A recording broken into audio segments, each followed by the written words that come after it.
ভাই কি অবস্থা, যেতে পারলেন না? না ভাই, যাওয়া হলো কোথায়? এখন কোথায় ফিরে যাচ্ছেন? আপাতত চা খাই। আপাতত চা খান।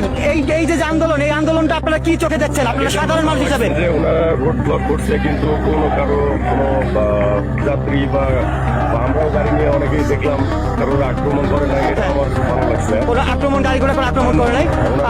তাহলে আপনি সাধারণ মানুষ হিসেবে তাদের আন্দোলন কি যুক্তি না অযৌক্তিক সেটা একটু বলবেন। আপনি সাধারণ তারা করতেই পারে, যে কেউ করতে পারে। যে কেউ। আপনার বাসা কোথায়? আমার বাসা হচ্ছে মাগুরা জেলায়। তাহলে একটু চা খাবেন, তারপর যদি সময় যেতে পারেন তাহলে যাবেন। তো আমি রেসপেক্ট করি তাদের, যেহেতু তারা ব্লক করছে এবং নর্মালি আমরা দেখি এর আগেও যথেষ্ট দেখছি কথা নাই বার্তা নাই, গাড়ি ভাঙছে, ইভেন তো প্যাসেঞ্জার আক্রমণ করছে, আগুন ধরাইছে। তো সেরকম কোনো সিম্পটম আমি দেখি নাই। আমার এটা ভালো লাগছে। ভালো লাগছে, থ্যাংক ইউ দর্শক।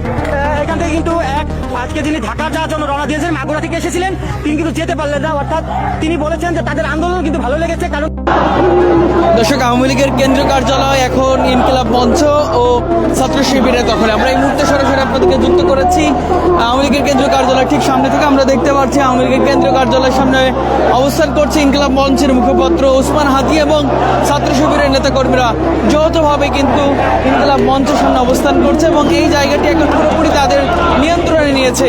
আমরা জানি যে আজকে 13 তারিখ যেই কাঙ্ক্ষিত দিনের জন্য সবাই অপেক্ষা করছিল, কি ঘটাতে চলেছে আওয়ামী লীগ, আদেও কি তারা কিছু করতে পারবে কিনা, এই নিয়ে কিন্তু কল্পনা শেষ ছিল না। এবং সেই জায়গায় আমরা দেখতে পাচ্ছি এখন ইনকিলাব মঞ্চ ও ছাত্র শিবিরের অবস্থান লক্ষ্য করতে পারছে এবং ছাত্র শিবির ও ইনকিলাব মঞ্চর নেতাকর্মীরা কিন্তু তারা এখানে অবস্থান করছে এবং পুরো জায়গাটি কিন্তু এখন তাদের নিয়ন্ত্রণে। আমরা একটু দেখানোর চেষ্টা করি। দেখতে পাচ্ছেন স্লোগানে মুখরিত হয়ে উঠেছে আওয়ামী লীগের কেন্দ্রীয় কার্যালয়। একদিকে উসমান হাদি আর একদিকে ছাত্র শিবিরের নেতাকর্মীরা।